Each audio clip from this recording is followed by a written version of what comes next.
Welcome back, Phantoms. This is Trigonometry, and you have a quiz today.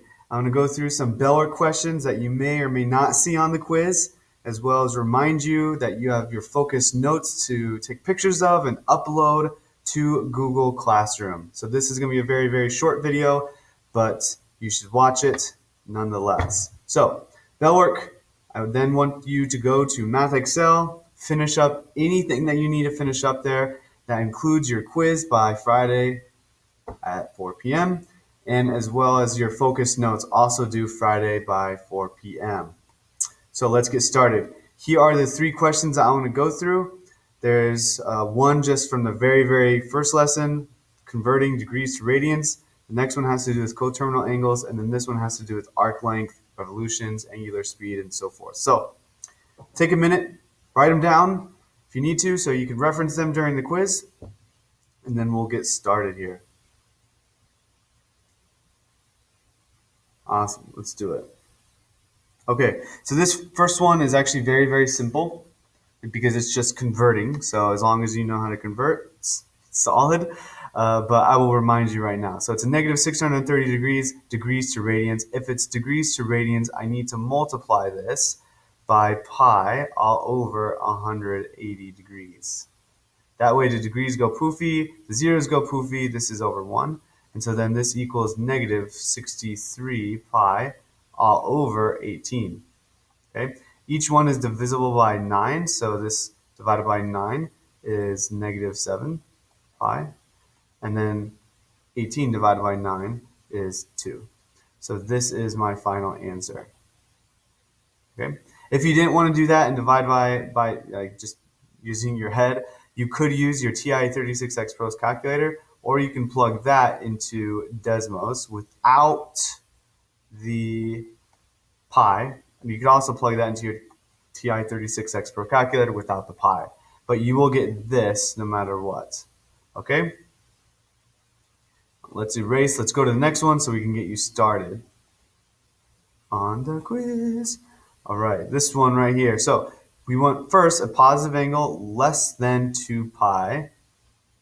That's coterminal. So we need first positive angle, and then we also need to meet that condition that's less than 2 pi. How do I do that? Well, I have to subtract 2 pi, which means this is over 1 times 4 to get common denominators here. Times 4 gives you 4. 2 times 4 is 8.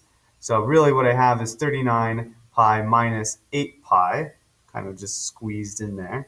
So that becomes 31 pi all over 4. And we keep doing this process until 4 cannot go into whatever that numerator is more than 2 times. So again, we subtract 2 pi, which in this case is 8 pi all over 4. We'll keep it like that because it's easier for us, but that is 2 pi. So this will become 23 pi, 4, all over 4. Still, 4 can go into 23 a lot of times. So that means we subtract again. This will become 15 pi all over 4. Okay, we subtract again. So, and then this will become 15 minus 8 is 7 pi all over 4. How many times can 4 go into 7? Class, ladies and gentlemen, just once. So that is my final answer. Sweet. Sweet. Let's do it. Let's move on to our last one. This one can get a little bit more complicated. The only reason why it can get complicated is because it's a word problem, but that doesn't mean it needs to be complicated. So let's read the problem. A water wheel has a radius of 6 feet. The wheel is rotating at 15 revs per minute. Find the linear speed in feet per minute of the water. So first of all, let's label what we have here. First, I have my radius, and my radius is 6 feet. And technically, this is per 1 radian, per 1 radius. Yeah. So my angular speed, this omega or W, is actually given to us as well, the 15 revs per minute. So this is 15 revs and then per 1 minute. That's also given to us. And our formula is such that if I want to find linear speed or linear velocity right here, it is my r times my angular speed. So again, this right here is my angular speed. Now I want to find my linear speed. So I'm really converting between angular to linear. This one's a little bit complicated because they kind of give us a weird sort of angular speed here, and we do need to do extra stuff with it. So what do we need to do? So first of all, V equals my R, which is 6 feet per 1 radius, times my angular speed, 15 revs per 1 minute. But here's the problem. So I do want feet per minute. I want feet per minute, but the revs and the radians don't go poofy. So I need to multiply by something that does get rid of not just revs, but radians. The only thing that I can think of and that you should be thinking of is the 2 pi radians per 1 rev. Boom. That will go poofy with the radius, and that will go poofy with the revs. So what am I left with? Feet in minutes. So what is my linear speed here? It will be 6 times 15 times 2 pi. So this is actually 6 times 30 pi, because 15 times 2 is 30. And then this is still all over 1 right here. But what I have is feet per minute, which is exactly what it's asking for. So I'm on the right track. So that means 6 times 30 is 180 pi. Whoops.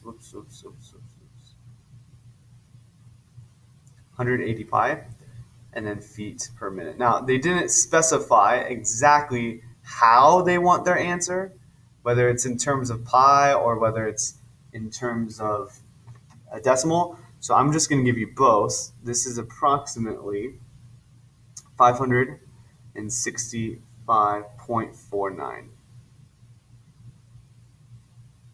feet per minute. So again, if you want to find what this is, then you can just plug it into Desmos 180 pi or your TI-36X Pro and approximate it that way. So yes, it's a word problem. Yes, you may have to do a little bit more writing and stuff, but it still works and you can still do it. Okay, so hopefully if you see this question on your quiz, you can absolutely do it. Remember, if you take the quiz right now without completing the quiz review, you will not get extra credit towards that. If you complete the quiz review at 100% before taking the quiz, then I will add the 5 extra credit points on towards that quiz. So if you missed one on the quiz, boom, you got that back because you did an amazing job getting 100% on the quiz review. Okay? Make sure everything is due by 4 p.m. So I'm going to erase this. So 10 questions is what's going to be on the quiz, about 45 minutes. And of course, you can use your open notes here. Honors contracts are due today. Make sure you have your parent or guardian send me an email saying, yes, I want my child in honors. I approve. Review the actual criteria for honors. Make sure you fill out your syllabus acknowledgement form if you have yet to do that, because that is now 2 days late. Okay, it was due on Wednesday. So if whenever you're watching this video, if you're watching on Friday and it was due Wednesday and you haven't turned it in, it's now late. Okay, that is bad. Make sure you do that, and make sure you actually do your notes. So your focus note check right here, it's due today, August 7th by 4 p.m. That's when it's due. Okay, you need to make sure you complete your notes and take pictures. I will follow this rough rubric here. It's not going to be exact. I'm not going to follow it exactly, but it's going to be something similar to this. And then this is kind of the Cornell notes, what it should actually look like, what I'm actually expecting you to do. I'm not going to look at both notes. I'm only going to look at one of them, and it's the smaller one, the 5.1b arc length. That was the one that we did in the previous day. Okay, do not submit pictures for anything other than what I asked for. Since I'm only asking for this, I only want to see pictures for that. If your notes are not readable, or if I can't see them at all, and if they're just not legible, then I'm probably just going to take points off because I can't read it. Okay, but make sure I can read it. If you have No more thoughts, concerns, questions. By all means, if you do, email me. If you don't, then your weekend homework is the discussion on Google Classroom. Okay? That's proving the Pythagorean theorem. So this will actually go to the link of a video, a short video. It's about 5 minutes long. Make sure when you go on to Google Classroom, you're actually like following the directions, and you're watching the video and you're answering the questions directly. But you also have to respond to at least 2 classmates. Okay. Now I do not want like, oh yeah, that's a good point, and then period, and then you're done. That's not a response. I actually want you to inquire about their written responses and collaborate and mesh together. Remember, we are an avid school, so we collaborate, we write, and we inquire about things, and we organize our thoughts. Okay, so use those pillars of avid and make sure you collaborate effectively. You can even do this weekend if you want. If there's people on there already, you can respond to them and everything. You can probably even get this done maybe on Saturday or late Friday night before Monday. But this will be due Monday at 8 a.m. Okay? Remember, retakes are available, so if you bomb this quiz, don't worry. Retakes are available. All you have to do is email me. I will be posting grades all day. So if you have any other questions, let me know. But until next week, catch you later, Phantoms.